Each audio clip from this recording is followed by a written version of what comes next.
Hedviga Golik Xorvatiyalı bir qadın idi. O, mənzilində tək başına naməlum şəkildə vəfat etmişdi.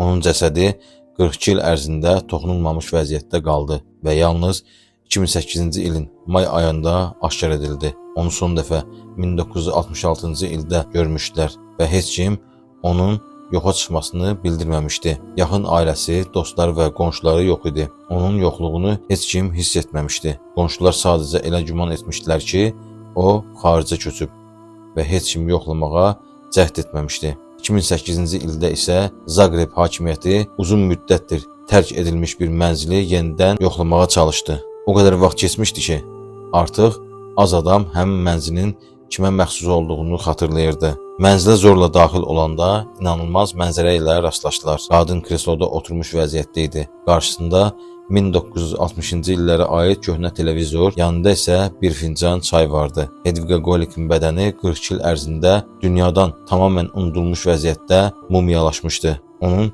keçmiş Yugoslaviya dövründə aldığı mənzilin içi tam bir zaman kapsuluna bənzəyirdi. Mətbəxdə çirkli qablar hələ də dururdu. Mebellər qalan toz təbəqəsi ilə örtülmüşdü. Televizor isə kresloya tərəf yönəlmişdi. Sanki hələ də axşam xəbərlərini gözləyirdi. 1966-cı ildən bəri heç kimin girmədiyi mənzil o qədər sıx möhürlənmişdi ki, bədənin təbii mumiyalaşması baş vermişdi və bu da onu qorumuşdu. Hedviga tamamilə tənhalıq içində öldü və heç kimin xəbəri olmadan 4-10 illikdən artıq bir müddət ərzində yoxluğa gömüldü.